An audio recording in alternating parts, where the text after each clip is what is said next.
Hola, buenas tardes a todos. Bienvenidos a una nueva edición del aula Francisco Morán de la Asociación Meteorológica Española. En primer lugar, reiteramos las disculpas por el fallo técnico que impidió la transmisión hace 2 semanas de esta misma sesión. Y hoy, bueno, empezamos con un poco de retraso, pero al final hemos solventado también pequeñas dificultades. Repetimos las disculpas. El tema es desde luego de gran interés, ¿no?, para cualquier interesado en la meteorología y climatología y también en general para muchísimos usuarios. Se trata de las predicciones de rango desde estacional y un poco más allá, hasta predicciones decadales. Es decir, es un poco el rango ese intermedio de las predicciones entre la predicción del tiempo con los modelos numéricos hasta unos 10 días, en que básicamente es un problema donde se han hecho enormes avances y está relativamente bien resuelto. Y luego lo que se llaman las proyecciones climáticas, que se extienden mucho más lejos y que, bueno, plantean lo que son los escenarios climáticos, en que se utilizan, digamos, otras fuentes de, por así decirlo, predecibilidad. Pero en este rango intermedio, pues hay un montón por una parte, dificultades, hay éxitos, hay, yo diría también fracasos, altibajos. Es una de los frentes de investigación activa, desde luego. Entonces nos complace tener una mesa integrada por unos invitados que yo creo que nos van a dar una visión muy amplia y fundamentada de aspectos muy importantes. Por supuesto, no podemos aspirar a cubrir mucho menos todos, pero esperamos que sea muy enriquecedora. Voy a empezar a presentar a los invitados que vienen del Centro de Supercomputación de Barcelona, perdón. En primer lugar, tenemos a Francisco Doblas, al que yo me voy a referir como conocido desde hace muchos años, como hacemos todos los que lo conocemos en AMED, por Paco Doblas, pero que desde luego es una figura importante en el mundo de las ciencias climáticas en España. Él, como he dicho, trabaja en el Centro de Supercomputación de Barcelona, es doctor en ciencias físicas, es director del Departamento de Ciencias, Earth Sciences Department, director, pone según consta en su currículum. Tiene desde luego una muy amplia experiencia, un currículum que yo, por supuesto, solo voy a glosar muy brevemente. Se dedica a sus principales líneas de investigación, incluyen la variabilidad del hielo marino, con su predicción de impactos, temas de energía solar, temas de energía eólica, también temas de servicios de agricultura, clima urbano, en el sentido de la polución de las ciudades, etcétera. Y algunos de los proyectos en que ha estado involucrado en los últimos años, pues es un proyecto de European Climate Prediction System Project, que está muy relacionado con lo que vamos a tratar hoy, entiendo, ¿no? Y que todos ellos tienen varios objetivos relevantes, como digo, aunque en fin, no me voy a detener en ello. El proyecto Primavera, que también trata de proporcionar a los modelos climáticos con predicciones y simulaciones de alta resolución de clima regional, y otros proyectos como el clip, parece que tenía por aquí, para la Organización Meteorológica Mundial. Además, Paco Doblas ha tenido, permito decir, bastante relación con la asociación, perdón, con la Agencia Estatal de Meteorología, de donde somos los otros meteorólogos que vamos a participar en este debate. O sea que ha colaborado con el área, con gente del área de Ernesto Camino, que es otro de los que participan hoy. Y también del Centro de Supercomputación de Barcelona viene Albert Soler, pero él va a centrarse más en el tema de los servicios. Él es el líder del grupo de los servicios del sistema de la Tierra, en ese mismo servicio, y tiene como líneas de investigación, pues destacan la agricultura y el tema de recursos hídricos, servicios, el tema de las aseguradoras y también, en fin, energía solar, calidad del aire urbano, etcétera. O sea, va a ser una persona que nos va a proporcionar una perspectiva muy interesante, que es desde el punto de vista de usuarios de todas estas predicciones. Y luego ya paso a los que son, digamos, meteorólogos que trabajan en la Agencia Estatal de Meteorología, como es también mi caso. Empiezo por Ernesto Rodríguez Camino, que ya ha participado en estas aulas en anteriores ocasiones.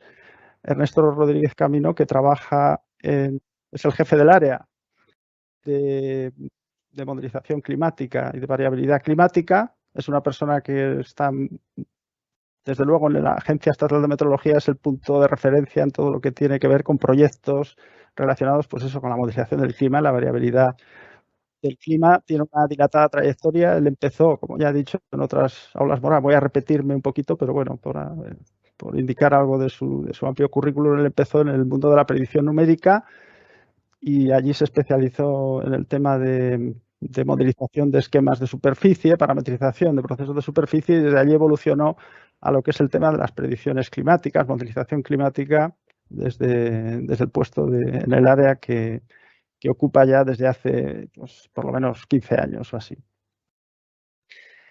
Y luego tenemos a Esteban Rodríguez. Esteban Rodríguez es un meteorólogo relativamente novel para los que ya tenemos dilatado currículum. Es siempre una satisfacción para nosotros contar con gente con savia nueva. Saludo a todos y especialmente a ti, Esteban, a los que venís por primera vez, por supuesto, que se me ha olvidado decirlo. Lo primero es saludaros. Y Esteban trabaja en el área de Ernesto Rodríguez, en el área de variabilidad climática, modelización climática, y se ha dedicado sobre todo a temas relacionados con predicciones estacionales, con aplicación de predicciones en modelos estacionales. Y nos va a ilustrar, desde luego, con aspectos novedosos de desarrollos en este campo. Entonces, bueno, voy a dejar aquí las presentaciones porque el tiempo corre y yo creo que vamos a tener unas exposiciones. En primer lugar, ellos van a hablar.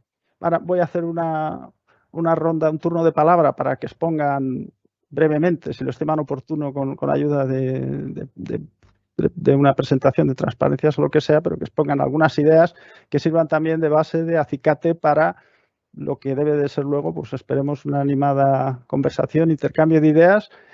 Luego también recordar que pueden participar todos y así animamos que puedan participar a través del chat para enviarnos sus preguntas. Yo intentaré estar atento y dar paso a las que sean en principio más relevantes o quizá a todas, depende de las que vengan, para animar y por supuesto ser transmitidas a la mesa. Y si no, al final de la charla, pues si han quedado muchas ahí en el cajón, pues las iremos viendo más una por una. Y entonces, pues sin más, vamos a dar paso a las presentaciones un poco por orden. Entonces van a empezar primero los invitados. El señor Paco Doblas, cuando quieras, por favor.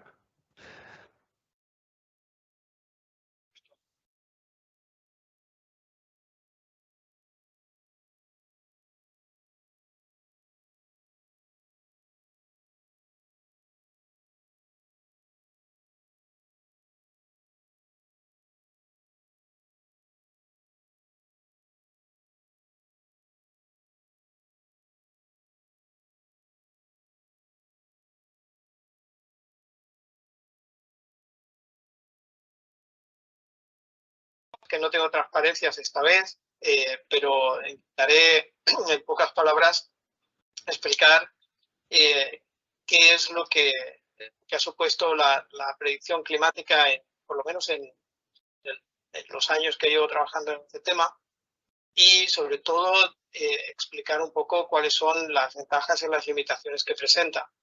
La predicción climática intenta ofrecer información para los sectores que son sensibles a las variaciones del clima en escalas temporales desde varias semanas hasta varios años en el futuro, y fundamentalmente trabaja con modelos climáticos similares a los que se utilizan para realizar los informes del IPCC. Estos modelos climáticos, que son globales, intentan representar qué es lo que ocurre tanto en la atmósfera como en el océano y en las otras componentes del sistema climático que están activados, como son la criosfera y la biosfera, simulan la evolución del clima y todos los procesos que son relevantes para la evolución del clima a escala global y como tienen que representar lo que ocurre en todas las componentes de manera simultánea, de manera acoplada, y además en todo el planeta requieren ordenadores que son bastante grandes, ¿no? Son experimentos o predicciones operativas que se pueden realizar en ordenadores personales. La gran diferencia entre las simulaciones que se realizan para elaborar los informes del IPCC y las predicciones climáticas es que mientras que las simulaciones que se utilizan en el IPCC son simulaciones que no tienen en cuenta cuál es el estado contemporáneo del sistema climático en el momento que se realiza o se elabora la información climática, en las predicciones climáticas sí se tiene en cuenta el estado del sistema climático en ese momento, un poco como lo que se realiza en las predicciones meteorológicas. Con esto lo que quiero decir es que las predicciones climáticas se inicializan con la mejor estimación posible del estado del sistema climático. Y esa estimación tiene que ir más allá de lo que es la situación de la atmósfera. Tiene que intentar describir cuál es el estado del océano, no solo en la superficie, sino también en profundidad, de los casquetes polares, el hielo y la nieve sobre los continentes, el estado de la vegetación y del estado de la humedad del suelo, que es uno de los factores más importantes, sobre todo en zonas como España, que son zonas de transición entre las latitudes más húmedas y zonas de... una vez que tenemos unas condiciones iniciales para realizar esas predicciones y tenemos un modelo que he dicho antes, el ordenador, podemos realizar una predicción climática, que es una simulación que se realiza con horizontes temporales que oscilan entre varias semanas, que es el caso de la predicción subestacional, varios meses en el futuro, que es el caso de la predicción estacional, o varios años en el futuro, que es el caso de la predicción cadal. Uno se podría preguntar por qué se hace todo una vez. Se hace una predicción de cadal cada semana o cada 2 días y así tenemos todo, ¿no? Las semanas, los meses, los años y sabemos lo que podría pasar en el futuro en horizontes temporales mucho más largos, ¿no? La razón es que estas simulaciones son tan caras, son tan costosas desde el punto de vista computacional que intentamos reducir la frecuencia con la cual realizamos esas predicciones que, por ejemplo, varias semanas hacia el futuro se realizan pues una vez al día o un par de veces a la semana. Solamente se realiza una predicción para las próximas 5 o 6 semanas. En el caso de la predicción estacional, típicamente se realiza una predicción cada mes. De manera que son predicciones que, yendo hasta 6 o 12 meses en el futuro, pues sabemos que son un poco más costosas que hacer una simulación para las próximas semanas. Y la predicción de cadal se realiza una sola vez al año. Son simulaciones que se realizan, que se llevan a cabo hasta 10 años. Con lo cual, las características son de las simulaciones dependen del horizonte temporal con el que nos vamos, para el que tenemos un objetivo, ¿no? Y ese objetivo depende del usuario y depende de la aplicación que se vaya a realizar. Y los usuarios de las predicciones subestacionales suelen ser diferentes de cadales o de las predicciones estacionales. Algunos son comunes, pero muchos de ellos difieren. Y aunque a lo mejor las administraciones o las empresas que utilizan estas de distinto tipo de predicciones, subestacional, estacional y de cadal, pueden ser las mismas, como puede ser, yo que sé, una compañía eléctrica como la Endesa o EDPR, los usuarios o los usos que se hacen de esas predicciones son distintas. Por ejemplo, las predicciones subestacionales en energía se suelen utilizar para hacer, por ejemplo, la planificación del mantenimiento de parques de energía eólica. mientras que, por ejemplo, las predicciones de Canales han despertado el interés de las compañías para poder hacer estimaciones de cuáles son los mejores sitios en función de cuál es la variabilidad del recurso eólico en escalas temporales de varios años. Es importante tener una estimación de este tipo de recurso para que puedan devolver los créditos que han pedido para poder hacer esas instalaciones y que dependen de su cash flow, de la cantidad de dinero que les entra, que depende directamente de la producción de ese parque a lo largo de varios años. Con esto lo que quiero decir es que las predicciones climáticas se desarrollaron realmente como un problema científico, pero rápidamente despertaron el interés de grandes sectores de la economía, sobre todo, y también de las administraciones públicas. Con lo cual, su operacionalización se convirtió en un hecho pues, prácticamente inevitable, en el sentido de que había una gran demanda para poder acceder a información sobre la evolución futura del clima en escalas, pues, como decía, desde varias semanas hasta varios años. El problema es que la información que se puede extraer de las predicciones climáticas es ligeramente distinta a la que se puede obtener a partir de las predicciones meteorológicas con las cuales estamos más familiarizados. La gran diferencia es la gran incertidumbre que existe en estas predicciones. Con esto quiero decir que existen un rango bastante más amplio de futuros plausibles en las predicciones climáticas que existen en las predicciones meteorológicas. Y esto también nos lleva a que la calidad de esas predicciones es menor que la calidad a la que estamos acostumbrados a las predicciones meteorológicas, que es enorme, es altísima. Con lo cual, hay un trabajo a realizar con los usuarios para poder coproducir una información que sea realmente utilizable por su parte. Y nos encontramos muchas veces, y seguramente Albert decidirá mucho más en ese tema, nos encontramos muchas veces con problemas de gestión de expectativa, ya que muchos usuarios esperan predicciones climáticas desde un punto de vista o con prejuicios que proceden de su uso habitual de la predicción. Y bueno, ya solo para acabar, decir que la única manera de resolver este problema es, por una parte, utilizar modelos de muy alta calidad, seguir mejorando los modelos que utilizamos, los sistemas de predicción que utilizamos, pero al mismo tiempo hacer piña con otras disciplinas como son las ciencias humanas y sociales, que son las que realmente nos permiten realizar una conexión eficaz tanto con las administraciones públicas como con el sector privado. Y lo dejo ahí porque he extendido demasiado, siento, pero bueno, quería hacerlo a título de introducción. Solo decir que es un sector que a mí personalmente me ha reportado grandes satisfacciones y muchas oportunidades. Y te doy la palabra, pues Antonio, muchas gracias.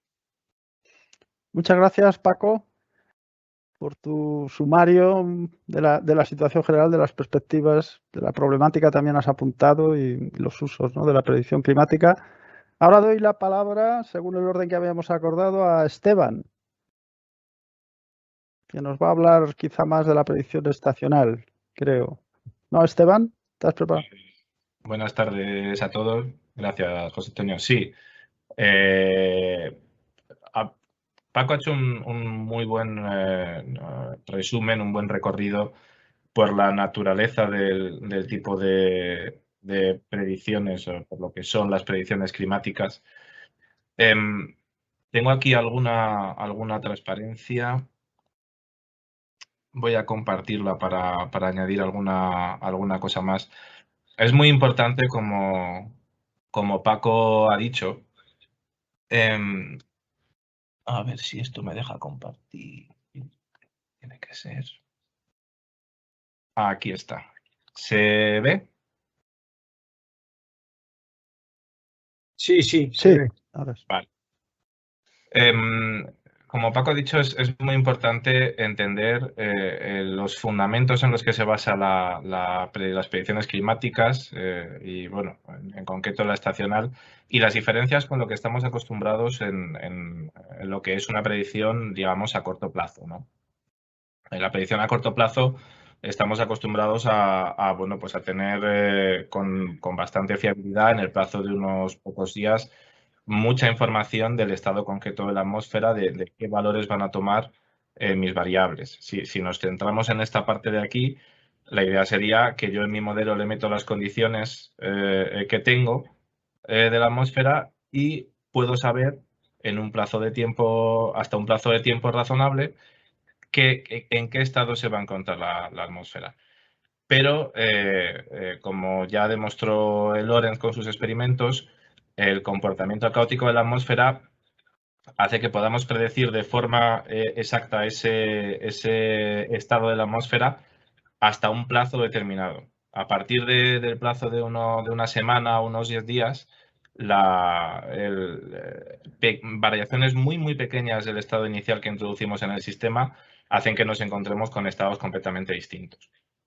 Entonces, claro, es muy habitual que la gente llegue y te pregunte, oye, es que tengo una boda dentro de 3 meses y quiero saber si me va a hacer...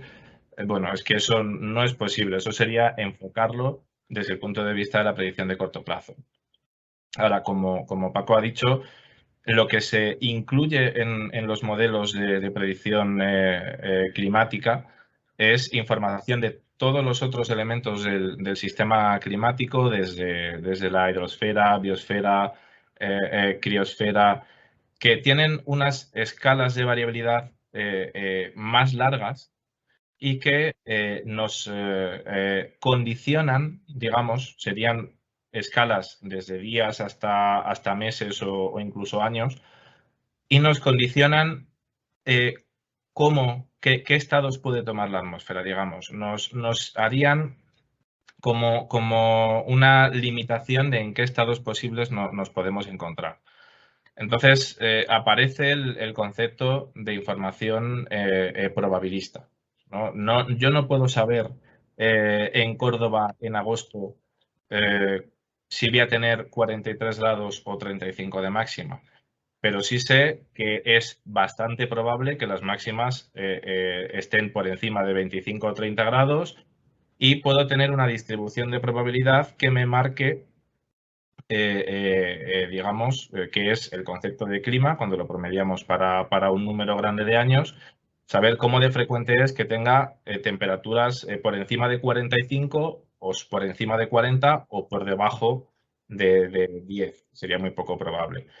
En las predicciones estacionales, lo que hacemos es integrando la evolución de todos estos otros componentes del sistema climático, intentar ver si la evolución de este sistema como un todo nos inclina un poco las probabilidades, nos da algo más de probabilidad o menos de que estemos por encima de valores normales o por debajo.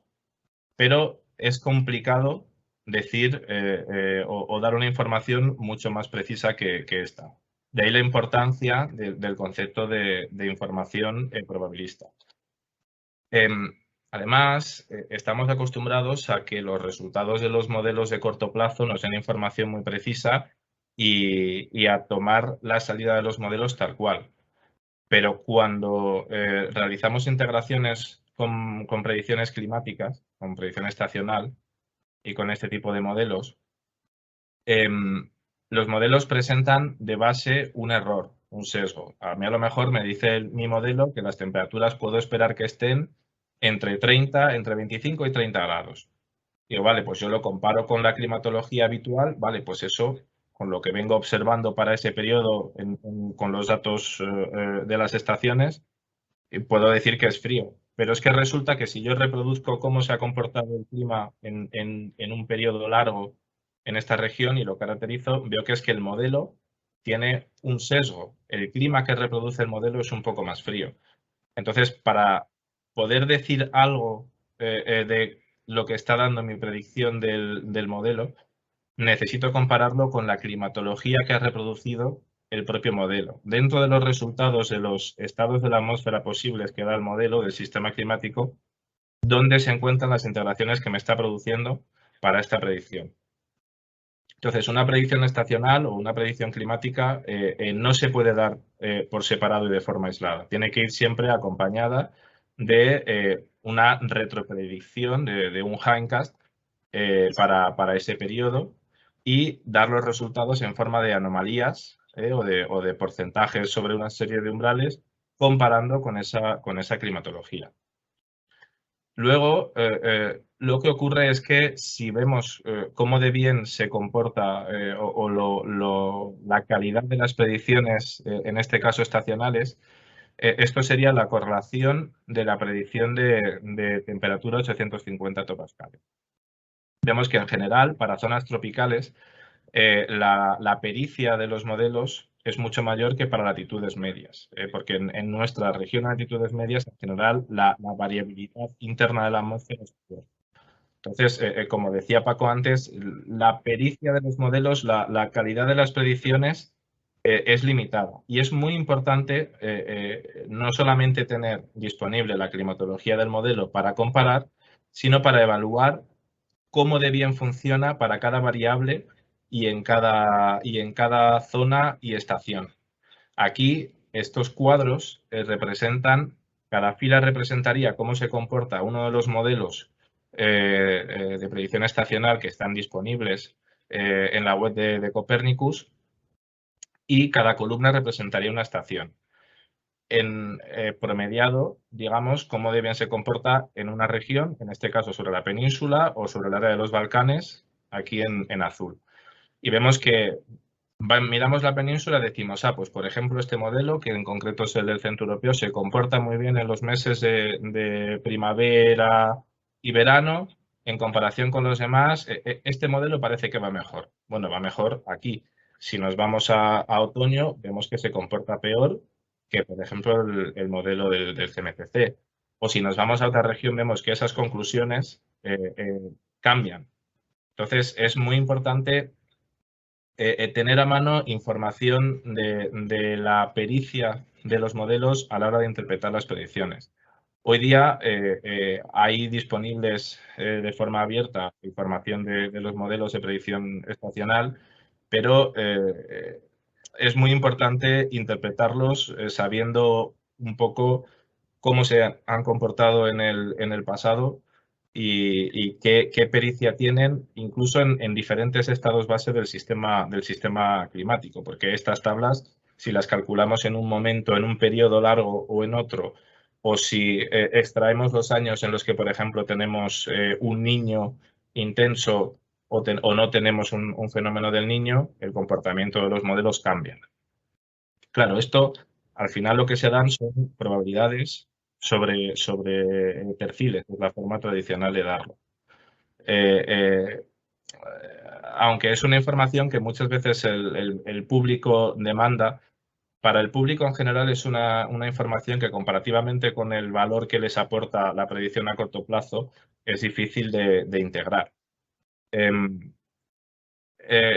Por eso, donde reside el mayor interés, como bien ha dicho Paco antes, es en acoplar, digamos, las salidas de estos modelos, de las variables atmosféricas, a convertirlos o acoplarlos a modelos de interés para los usuarios, a un modelo hidrológico que, por ejemplo, me dé la cantidad de agua que puedo esperar que me entre en un embalse en una estación determinada, a un modelo de producción de energía, a un modelo agrícola, que desarrollado conjuntamente con los usuarios en variables del interés de los usuarios y que les permitan tomar decisiones que sí que tengan un cierto, que sí que tenga valor para ellos, y en el que diferencias entre la probabilidad de un perfil o de otro pues le supongan un valor añadido.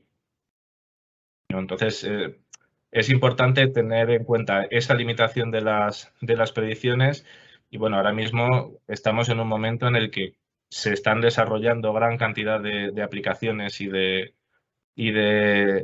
sistemas, creo que es un momento, como decía Paco, especialmente interesante en el desarrollo de las predicciones climáticas y en concreto estacionales.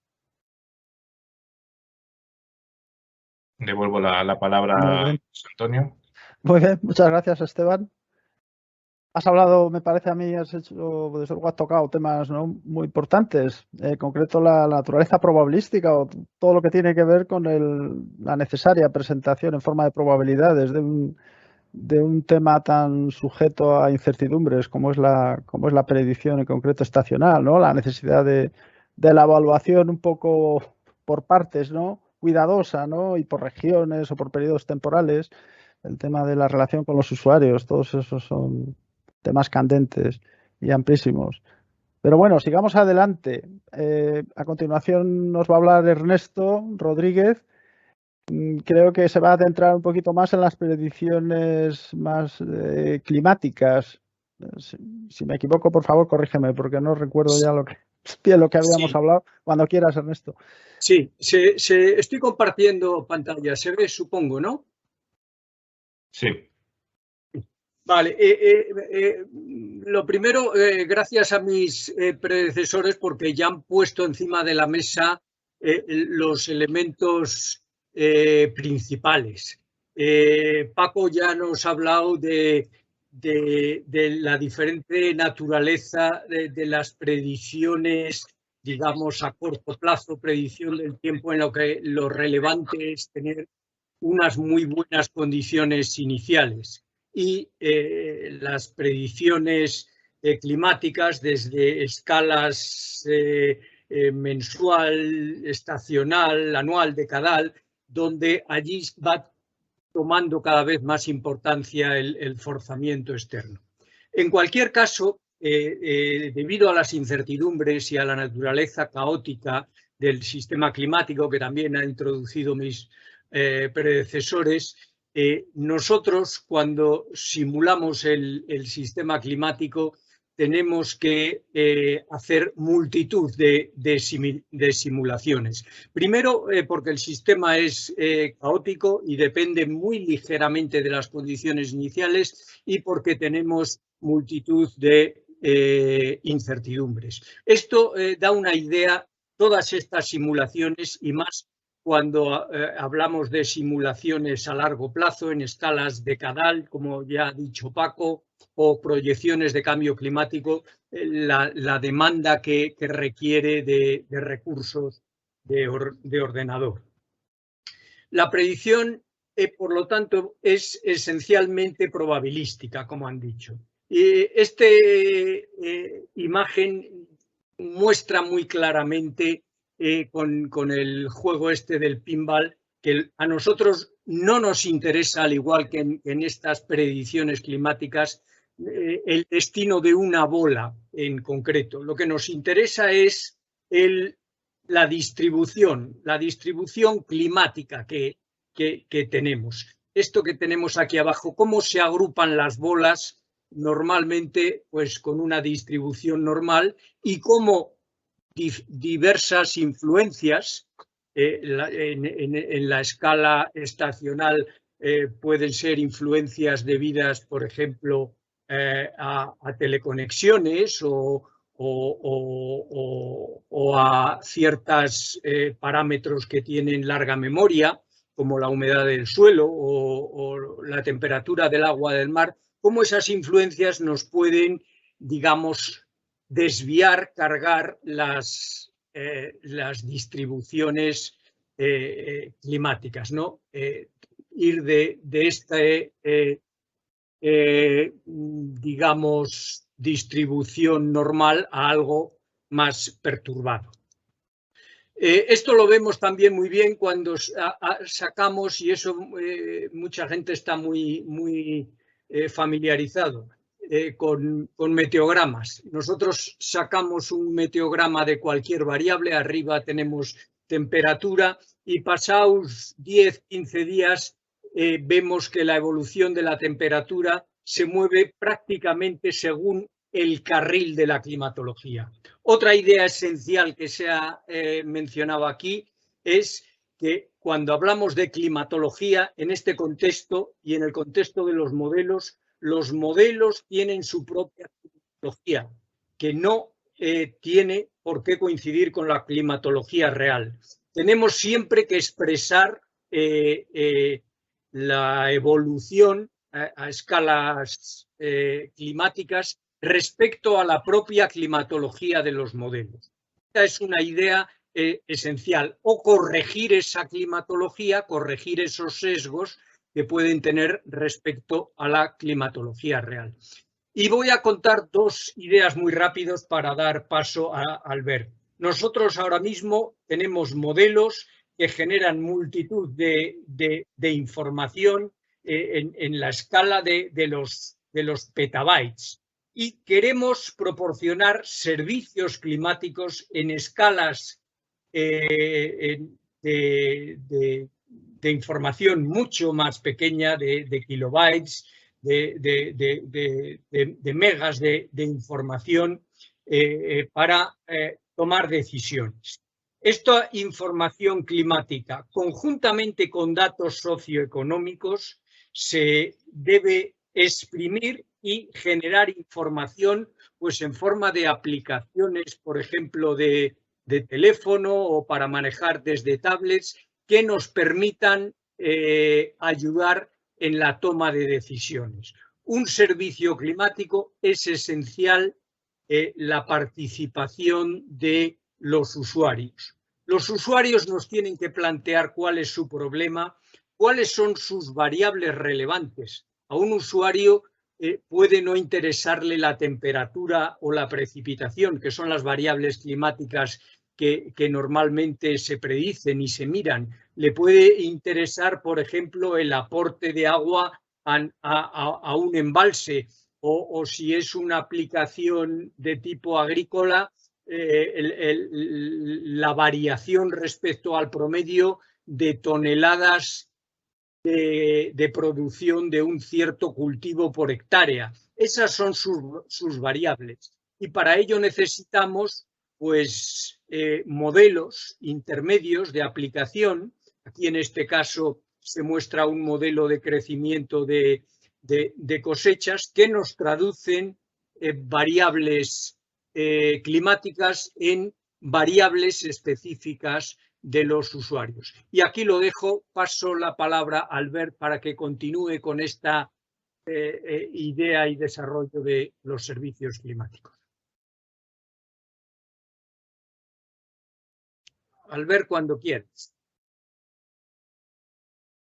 Perfecto, gracias.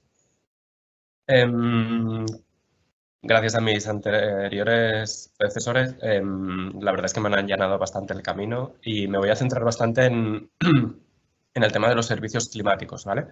De cómo la interacción con usuarios pues también nos ayuda a mejorar la ciencia que tenemos que hacer. Ciencia enfocada a que el estado del arte sea útil y tenga impacto. Tengo unas pocas slides aquí preparadas.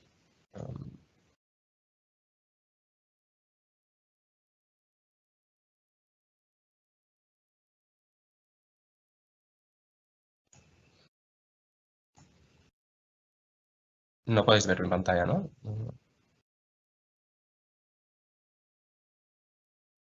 En Teams, ¿eh? Vale, ¿ahora ya veis mi pantalla? No.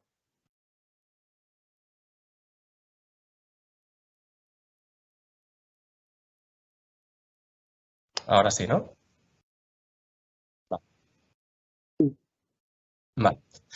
Vale. Lo que decíamos, el usuario está acostumbrado a trabajar con predicciones meteo y las predicciones climáticas son algo un poco nuevo para ellos. Entonces, a veces lo que te piden es que quieren un pronóstico, como decía antes uno de los compañeros, de que de aquí a 3 meses que me quiero casar, si va a llover o no va a llover. Entonces, tienes que hacer como bastante pedagogía en todo esto. Por eso también un punto importante es el tema de tener grupos interdisciplinares que te ayuden a interaccionar con el usuario desde un principio a saber transformar esta información. Entonces, dentro de las predicciones climáticas, nosotros diferenciamos entre subestacional, estacional y decadal, pero para un usuario toda esta información es lo mismo para ellos, ¿vale? Como si dijéramos. Entonces, a continuación lo que haré es mostrar tres ejemplos de discusiones que tenemos con diferentes sectores, desde el sector de la energía, sector de la agricultura, para ver un poco cómo funciona esta interacción. Temas importantes en esta interacción es la primera discusión que sale con un usuario es el tema del skill. Antes ya hemos visto unos plots del tema del skill, me parece que era el Fair RPSS. Claro, un usuario no le puedes ir con este tipo de discurso, entonces se tiene que intentar traducir bastante la información, haciéndole entendible que es importante tener el skill, pero tienes que hacer un trabajo de cómo mostrar esta información. Después, el segundo punto es la resistencia que un usuario tiene a los cambios. Ellos tienen unos métodos establecidos, que es lo que no sé si les funciona o no, pero es lo que han estado haciendo. Entonces, cualquier cambio es difícil. Después, el tema de adaptar la información que está disponible. Ernesto antes hablaba de pasar de teras o gigas de información a un plot o una imagen que sea relevante, específico para la toma de decisiones que ellos tienen que tomar. Al final, por ejemplo, muchos usuarios están afectados por temperatura, pero en agricultura, por ejemplo, pues hay determinados sectores que hay como unos thresholds, unas temperaturas muy críticas, por ejemplo. O en temas de energía eólica. A partir de una determinada velocidad, el molino empieza a girar. Después hay una pendiente recta que contra más viento, más velocidad y después se estabiliza, pero pasado una determinada velocidad, por mucho más viento que haga, el sistema el molino para por temas de seguridad. Entonces, todo este tipo de información es importante tenerla en cuenta de cara a adaptar la información. Así que, sin más, iré ahora a enseñar tres ejemplos diferentes, uno para subestacional en temas de retail, otro para estacional en temas de energía y decadal. Vale, entonces, tenemos un ejemplo muy presente a nivel de subestacional, que es el Filomena, que fue a principios de enero de este año. Entonces aquí podemos ver unas imágenes que ayudan para ilustrar lo que quiero comentar. De golpe pues la gente tuvo que salir a las calles, se resbalaba, entonces eso que implicó que mucha gente empezó a comprar material de montaña. Nosotros el año pasado empezamos una colaboración con Decathlon, básicamente con dos objetivos. El primero es entender cómo las ventas de diferentes productos temporales, por ejemplo el tema de verano o material de invierno, como los esquís, se ve afectado por la variabilidad climática. Y en segundo lugar es cómo traducir este impacto de la variabilidad climática, cómo traducirlo a nivel de predicciones subestacional y estacional. Entonces, por ejemplo, para el evento de Filomena, aquí podemos ver una imagen de la anomalía de temperatura del reanálisis, creo que era 5, sí, era 5. Y después aquí podemos ver la predicción 4 semanas antes, en la que vemos que 4 semanas antes la anomalía es que la temperatura iba a ser superior a la normal, pero ya después, 3 semanas antes del evento, es decir, las predicciones realizadas en el 17 de diciembre, ya se ve una anomalía con la temperatura negativa. 2 semanas y una semana con anterioridad que aún confirma más esta señal. Pues este tipo de interacciones con ellos, de mostrar esta información, de explicarles pues eso, que 4 semanas antes la temperatura parecía que iba a ser, o sea, todos, el tercil más significativo era que la temperatura iba a ser superior y después, como esto cambia, pues este tipo de interacciones es muy importante para nosotros también, para entender cómo sintetizar la información. Otro ejemplo que quería mostrar es el tema de energía. Nosotros, sobre todo en los últimos años, hemos trabajado mucho en temas de energía. Y justamente el tema de energía eólica es muy importante a nivel español. Aquí podemos ver un tuit de Red Eléctrica. Y aquí lo que podemos ver es la energía producida durante 2020, sí. Durante 2020 vemos que en noviembre fue un mes en el que en España se produjo bastante menos energía eólica de lo normal. Y entonces, dentro de un proyecto europeo, lo que hemos hecho es un proyecto europeo que se llama Stu4E, que ahora justo ya, bueno, acabó en diciembre.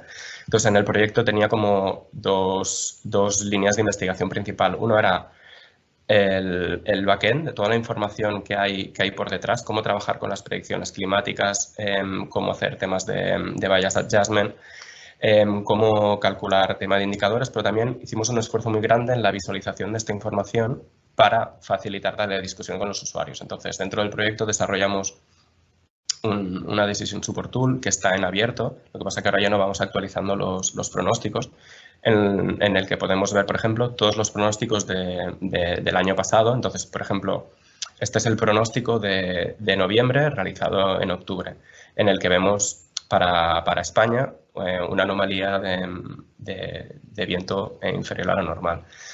Entonces, como decía antes, dentro de esta interacción con los usuarios, de saber qué es lo que es importante, en el sector de energía eólica y en el sector de la energía en realidad hay muchos usuarios. Entonces, por ejemplo, TSOs, ¿vale? Ahora no lo sé decir en castellano. Bueno, red eléctrica en España. Ellos necesitan, es muy importante el tema del agregado, a nivel nacional. Pero hay otro tipo de usuarios, como los productores, que lo que necesitan es información del parque en cuestión que ellos tienen. Entonces, esto es el mismo pronóstico, pero celda a celda. Y además no es para velocidad del viento, sino que es para el capacity factor. El capacity factor es un indicador de la energía que produce respecto al total de energía que puedes producir en este punto, teniendo en cuenta las características del molino en cuestión, ¿vale? Pues la altura a la que está el molino y también la velocidad en la que se activa el rotor y en la cual se para, ¿vale? Entonces, no me quiero extender más, la herramienta está abierta online, pero por ejemplo, lo que podéis ver es que hay zonas del dominio en el que no se ve información. Eso es porque hay un filtro para mostrar solo las predicciones en aquellos puntos en los que hay skill, en los que las predicciones en los años anteriores ha funcionado bien y por lo tanto tenemos confianza. Esto es muy importante en la interacción con un usuario de cara a que lo que queremos hacer es interaccionar con ellos, entender que es importante y que ellos también entiendan la potencial aplicación de esto. Entonces, también es importante no generar falsas expectativas. ¿Vale? Y finalmente, otro ejemplo que también afectó a España, en este caso nos centramos más en tema de sequía, en 2005. Aquí podéis ver varias noticias de este evento. Y ahora nos centramos a escala decadal. ¿Vale? Aquí, en vez de trabajar con temperatura, nos centramos con un índice de sequía. En esta imagen lo que vemos es la anomalía que nos decía el reanálisis, ¿vale? Y si vamos a la predicción decadal, no solo para el año 2005, sino para el integrado entre 2004 y 2007, vemos que también se observa una anomalía en la península ibérica. Y en el plot de abajo a la derecha, lo que mostramos también es el skill de estas simulaciones. Entonces podemos ver que en la península ibérica el SpaceX tiene skill para esta zona y este periodo en concreto. Así que por mi parte ya está.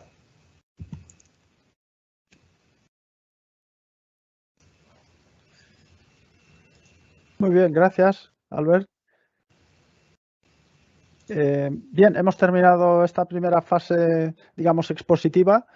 Ahora quizá si pudiéramos mantener un poco de coloquio entre todos vosotros, pues cualquiera de vosotros puede iniciar, ¿no? Yo, vamos, pues sí. Ernesto, adelante. Tomo la palabra. Aquí ya se ha dicho, y creo que es un tema muy importante, el skill, la pericia tan limitada que tienen estas predicciones climáticas en nuestra zona, en otras zonas no, pero en nuestra zona, en latitudes medias, respecto a una predicción basada en la climatología. Yo puedo decir, bueno, ¿qué va a hacer mañana? O, perdón, ¿qué va a hacer el próximo año o la próxima estación? Pues si no tengo mucha idea, pues digo, bueno, ¿cuál es la climatología? Y digo la climatología y mucho no me equivocaré. Pero si nosotros cogemos un sistema de predicción basado en modelos y vemos la pericia que tiene, vemos que la pericia es muy, muy marginal, muy pequeña respecto a la climatología, siempre referida respecto a la climatología.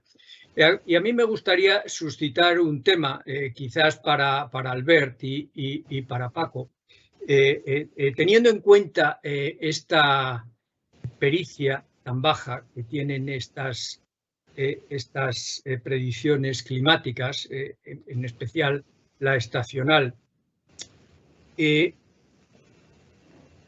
¿Podemos razonablemente proporcionar estas predicciones para un público general sin levantar demasiadas expectativas? ¿O estas predicciones tenemos siempre que reservarlas para sectores especializados en los que se les proporciona una información ya muy específica para que sean capaces de aprovechar esta pericia marginal? A un señor que va a ir como decía antes, creo recordar que era Esteban, a una boda y quiere saber si va a hacer una temperatura, por hablar en términos de terciles, cálida, normal, es decir, en el tercil central, o fría, yo no le puedo decir que las diferencias en los 3 terciles son 40, 30 y 30, porque prácticamente esto no sirve para nada para el señor de la boda. Pero para un sector como pueda ser la energía eólica o recursos hídricos, pues incluso esa pericia marginal, y si yo le doy una predicción que se aparta muy poco de la climatología, pero que tiene cierta pericia, eso podría serle útil. Ya lo he hablado muchas veces con ellos, sobre todo con Paco, pero quería que Paco nos diese su opinión, porque el levantar muchas expectativas en estas predicciones es un tema que es un gran problema.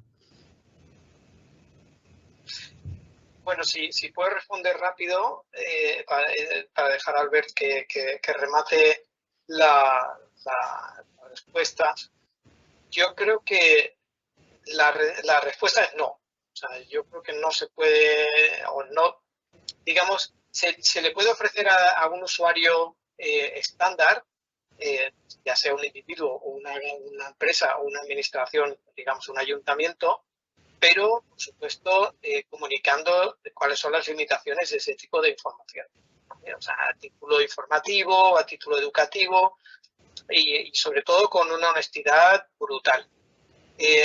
Como decía antes, yo creo que el papel de las ciencias sociales y las humanidades es fundamental en esto. Que ya no es un problema tanto de lo bueno que es la predicción, sino de lo buena que es la comunicación de esa predicción. Yo creo que ahí es donde realmente se juega todo. Porque hay ejemplos, bueno, pues, cantidad de ejemplos en la sociedad, en la industria, los que un producto de calidad muy limitada tuvo un éxito fenomenal porque se comunicó muy bien. Y yo creo que se trata un poco de eso, se trata de encontrar una forma honesta, clara y eficiente de comunicar este tipo de información. Si esa comunicación es eficiente, las personas que no puedan hacer nada con una predicción en terciles, pues directamente lo tratarán como una curiosidad y poco más. Y aquellos pues individuos o instituciones que sí sean capaces de gestionarlo o tengan interés en saber más, pues encontrarán un mecanismo que no consistirá en hablar pues con alguien como yo o como Albert o, digamos, científicos e ingenieros que no estamos preparados para comunicar este tipo de cosas. Con todo esto, lo que quiero decir es que existen ejemplos de trabajo eficaz para poder utilizar este tipo de predicciones, incluso con la pericia tan limitada que comentas, Ernesto, y que todos sabemos que tardará muchos años en aumentar.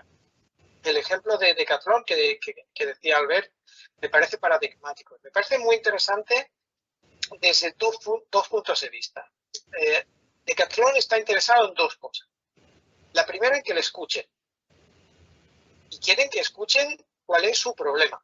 Porque lo que ellos saben es que lo que ellos piensan que es su problema a lo mejor no es el problema que se puede tratar.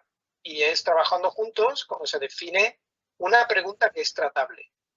Y en segundo lugar, están interesados en saber qué es lo que hay realmente detrás de la predicción climática, desde un punto de vista honesto. O sea, nosotros en el fondo pues somos como AEMET, somos parte de la administración del Estado y nuestro trabajo consiste no tanto en la parte operativa, que es la labor de AEMET, sino en la parte investigadora y comunicativa, ¿no? Y ahí es donde realmente creo que jugamos un papel muy relevante y por eso la colaboración con ellos se extiende en el tiempo.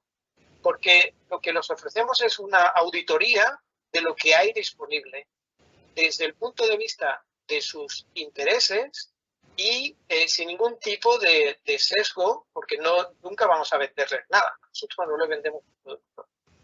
Y creo que ese tipo de ejemplo, que no hay por qué extenderlo a todo, es un ejemplo que se puede explotar y expandir a otros sectores en los que trabajando juntos podemos encontrar esas preguntas con las que con muy poca cosa se pueden cambiar aspectos muy concretos de gran utilidad. Albert, seguro que tú tienes otros ejemplos como los que hemos. Que ya no me acuerdo de la pregunta, que no, es broma. Que para responder básicamente quería comentar dos cosas para completar lo que ha dicho Paco. La primera es que sistemáticamente siempre se dice que, claro, las predicciones climáticas tienen un skill muy bajo, pero también es importante resaltar con qué lo comparas. Es decir, no es justo compararlo con una predicción meteorológica. Son cosas completamente diferentes. Entonces, ahora mismo, ¿qué información tienen determinados sectores de la sociedad, empresas del sector eólico o de agricultura? Es básicamente un tema de persistencia. En los últimos años ha pasado esto, por lo tanto yo asumo con mi experiencia que va a pasar esto, pero no tiene por qué ser así. Entonces, el primer punto era esto. Entonces, un tema que también estamos trabajando nosotros es el tema de hacer un análisis del skill de las predicciones, pero ya no solo desde el punto de vista estadístico que utilizamos nosotros a nivel científico, sino también haciendo una traducción a nivel económico, es decir, plantear preguntas concretas, decisiones concretas de determinados sectores y hacer una estimación del potencial valor añadido de una toma de decisión basado en una predicción o en la climatología. Esto creo que a nivel de comunicación es un punto muy importante para entender realmente cómo pueden funcionar las predicciones para determinadas tomas de decisiones. El segundo punto que mencionabas era el tema de cómo llevarlo a la sociedad. Claro, creo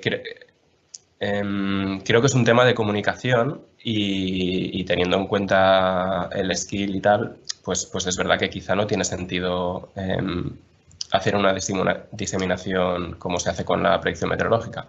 Pero quizás sí empezar a introducir este concepto, pues analizando, por ejemplo, las estaciones previas cada tanto, ver eventos concretos, no sé. Yo creo que esto sí que puede ser interesante para irnos familiarizando con esto.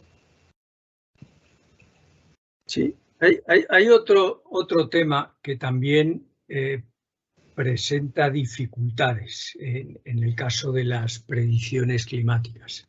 Aquí tenemos que el skill o la pericia depende mucho, por supuesto, del sistema que está prediciendo, del modelo, pero también depende de la época del año, de la estación. Y eso cuesta hacérselo creer a los usuarios. Yo le puedo decir, oye, que este sistema, yo puedo con este sistema predecir con un relativamente bien en invierno, pero relativamente mal en verano o relativamente peor en primavera. Y además depende, y ahí está el caso que ha mostrado Albert, de la situación particular. Hay una situación particular que se ha previsto muy bien, es el caso de Filomena, pero hay otras que el skill en plazos mucho más cortos era realmente bajo. El tener, cuando tú tienes un sistema operativo, pues un sistema operativo todo el mundo espera que des predicciones aproximadamente de la misma calidad. Estoy pensando en predicción estacional todos los meses. Pero tú sabes que en primavera, pues con un cierto sistema son malas, en invierno a lo mejor son mejores y en verano son todavía mejores. Esa dependencia del skill con la estación, con la zona de la que estamos hablando, también depende de la zona y finalmente también depende de la variable. O sea, esto hace que sea realmente difícil comunicar la calidad que tiene una predicción. ¿Qué opináis de esto los tres? Si puedo responder rápido. Sí, rápido. Para seguir con el ejemplo de Filomena, por ejemplo, la predicción que yo he mostrado era con el CFS de ENCEP, ¿vale? Pero la misma predicción con el sistema europeo, con el Monthly Prediction System, creo que se veía 2 semanas de antelación. Entonces, un importante mensaje en esto es no centrarse solo en un modelo, analizar los diferentes modelos por separado o hacer un multimodelo conjuntamente. Esto es un tema. Y lo segundo, ahora sí que me he olvidado. No me acuerdo qué iba a decir. Esteban, Paco, vuestra opinión. Yo, si me permitís, efectivamente, la idea de que la pericia de las predicciones en nuestra región es marginal sobre la climatología, bueno, es digamos, una idea que está ahí, que bueno, que es así en promedio.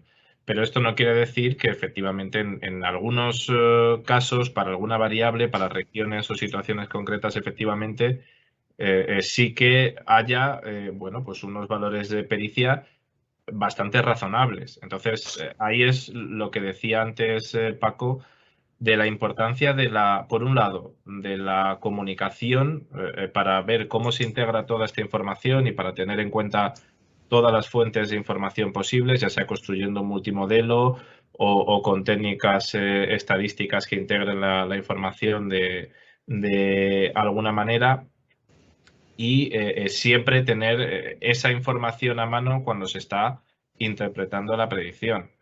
Y por otro lado, el propio uso de los modelos de aplicación puede hacer que yo tenga una predicción que en líneas generales no tenga una pericia tan buena, pero justo las variables que necesita el usuario en concreto, el sector en concreto, o que utiliza el modelo de aplicación, hacen que para esa variable de interés o para ese modelo que necesita un sector en concreto, sí puede haber una pericia razonable. Lo importante es, efectivamente, comunicar y presentar esa información para tener muy claro cuándo podemos tener más confianza o cuándo menos. Ni que el usuario tenga sobreconfianza que le lleve a decepcionarse después de un fracaso y a ver que no, ni a tener demasiada poca confianza que haga no utilizar esa información.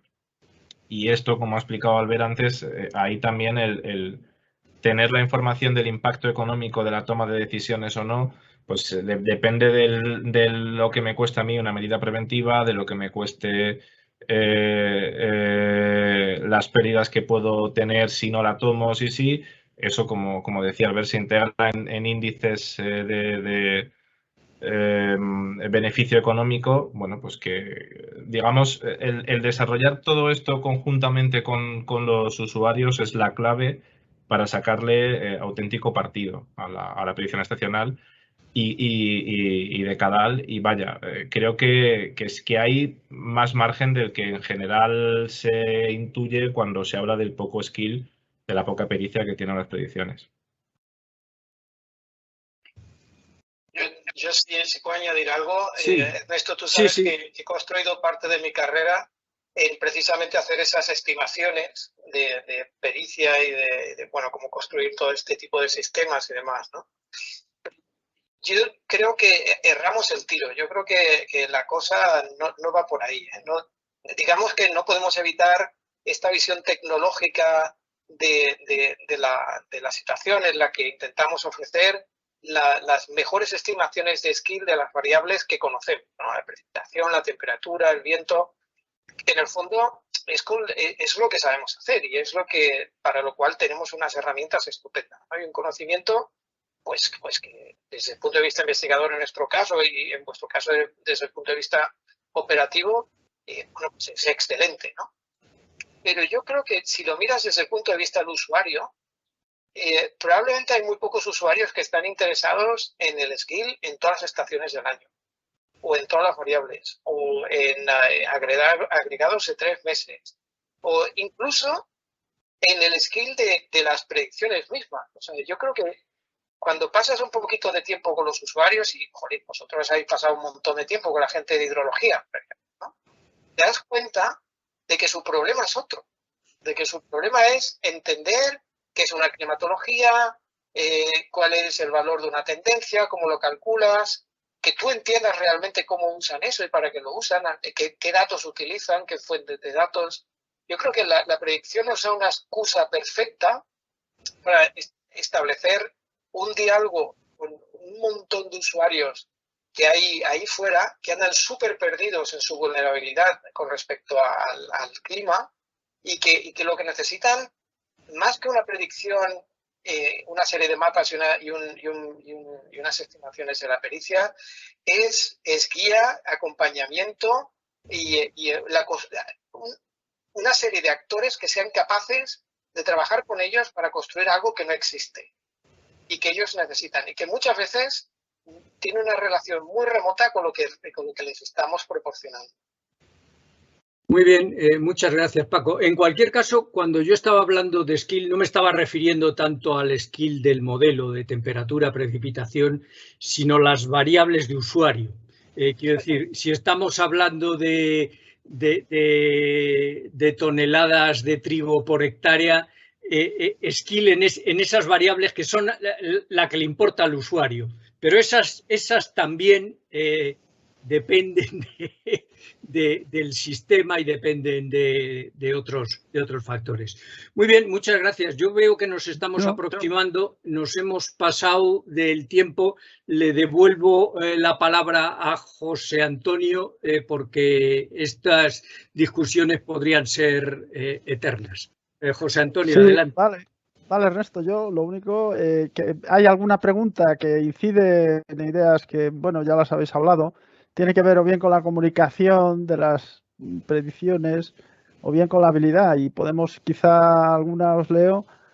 Pregunta alguien, dice, ¿cómo transmite la idea de que no hay tendencia significativa cuando los terciles son iguales 33%? Se supone que es en la predicción, ¿no? Es el gran problema que tenemos en las ruedas de prensa estacionales en las delegaciones territoriales. Y relacionado con eso, creo que es la misma persona, aunque pone anónimo, los usuarios quieren saber si va a hacer más calor o más frío, si va a llover más o menos. Si dices que al no haber tendencia, lo más probable es la climatología, pero eso sería darle más peso al tercil central. O sea, parece ser que la climatología la gente interpreta que es el tercil central, ¿no? O sea, aquí yo creo que hay que explicar, a lo mejor lo decías tú también, Paco, ¿no? Está el tema de la comunicación, de explicar lo que son los terciles, cómo se hacen, cómo es la climatología, cómo son, claro, hay muchos aspectos, ¿no? Si queréis comentar algo más, aunque yo creo que ya más o menos habéis incidido. Yo ya me he dado cuenta de que sí, ahí hay un problema de comunicación. Cuando hablas de que no hay diferencia respecto a la climatología, pues lo que queremos decir es que si lo expresamos en terciles, los 3 terciles tienen el mismo peso. Obviamente, no que el tercil central. Tiene más peso, pero bueno, eso es un problema de esencialmente de comunicación. Quizá, y lo hemos hablado tú y yo, Ernesto, yo creo que podríamos aquí en estas aulas, Francisco Morán, hacer una relativa a todo el tema de la probabilidad, ¿no? De la comunicación de la probabilidad, del uso de la probabilidad, incluido en las predicciones estas estacionales o decadales, ¿no? Y quizá abogar o luchar porque aumentara un poquito, a ser posible, la presencia, entiendo yo, en los programas educativos, ¿no? Que debería de haber quizá más cultura de la probabilidad, a un nivel entender, lo digo por los múltiples usos que tiene en la vida diaria cada vez mayor, no solo en las predicciones, ¿no? O sea, el aumentar un poco el conocimiento de la población en general, o hacer un esfuerzo en ese sentido, porque claro, si no se entiende bien lo que son las probabilidades y tal, pues mal le puedes a alguien luego comentarle, pues eso, que si el tercil extremo calor, pues que tiene más probabilidad, ya se lía, pero que es el tercil, pero no era un 33%, no era más, ahora me dices que es más, pero que... Yo en cualquier caso veo que la gente se queja mucho de lo mal que se comunican las probabilidades o que no saben o no entienden o no pueden funcionar con las probabilidades, y alguno de ellos, con los que he hablado yo, alguno que en particular es un excelente jugador de póker, tiene clarísimo cuando han salido 3 ases que la probabilidad de que salga un cuarto es bajísima. Entonces, en el póker, en el juego este del pinball, en la ruleta, yo creo que por ahí se podrían mostrar muchos símiles de probabilidades que nosotros luego utilizamos y que la gente los tiene clarísimos, ¿eh? Pero vamos, tú vete a un jugador de cartas a contarle cuestiones de probabilidad condicionada que seguro que las sabe mejor que tú. No, claro. Es que de hecho la historia de la probabilidad empezó así. Los jugadores fueron algunos de los de azar, me refiero, de jugadores, gente que a veces eran reputados como de mala vida en aquel momento, pero fueron importantes en el origen de los conceptos de la probabilidad. Quizá habría que desarrollar más la imaginación y de explicar algunos de esos conceptos, incluso básicos, en términos, por ejemplo, de apuestas relativas, que es una cosa que tiene además muy buen fundamento teórico, ¿no? El explicar a lo mejor los terciles, oye, si tuvieras que apostar y no sé qué, cómo variarías tu apuesta y tal, pues podría ser una idea. Sí, en ese sentido tenemos un juego que hicimos y que está publicado en BAMS, que está disponible para Android y que consiste en eso precisamente, en jugar con las predicciones estacionales. Se llama la Weather Roulette y bueno, es para jugar, o sea, es para entender este tipo de cosas. Pero se relaciona, pues eso, con los scores y demás, va un poco más allá, ¿no? Pero yo creo que son ejercicios a los que no se les da la importancia suficiente. Sí, yo estoy de acuerdo con esto que se hablaba, además, ¿no? Del interés para el público general o no. Es inevitable que, tal como lo interpreta la gente, tú das una predicción en la que tienes un 50% para el tercil superior, un 30% para el intermedio y un 20% para el inferior, y todo el mundo dice, el verano va a ser cálido, el tercil superior, esa es la predicción. Y si luego no lo es, todo el mundo, no, la predicción ha fallado. Bueno, no, es que la predicción te dice que tienes una probabilidad del 50% de que sea cálido, una del 30% de que no lo sea, de que sea intermedio, o una 20% de que sea frío. Entonces, la predicción es mala si yo luego, a lo largo del tiempo, cada vez que tengo esa predicción, sistemáticamente no se me reproducen las probabilidades que tengo. Pero asociar rápidamente que una probabilidad un poquito mayor para uno de los terciles con es que va a ser cálido, o es que va a ser húmedo o seco, es inmediato. Entonces, efectivamente, el mejorar la comunicación o la pedagogía en ese sentido es uno de los temas pendientes. Sí, ya no solo la comunicación, es gente que te ayuda a diseñar herramientas en las que puedas mostrar solo el tercil más probable cuando supera un determinado, yo qué sé, pues si está por debajo del 50% no lo muestres porque no lo voy a tener en cuenta, ¿sabes? Ya no solo filtrar por el skill, sino también filtrar por el peso que tiene el tercil más probable, por ejemplo. O sea, Muy bien. Pues José Antonio, yo creo que hemos pasado 3/4 de hora del tiempo estimado inicialmente. No, bueno, son las 7:15, ¿no? Más un cuarto de hora más o menos, ¿no? Era una hora, ¿no? Sí, me parece sí. Sí, no, es verdad, vale. Es verdad. Pero bueno, sí.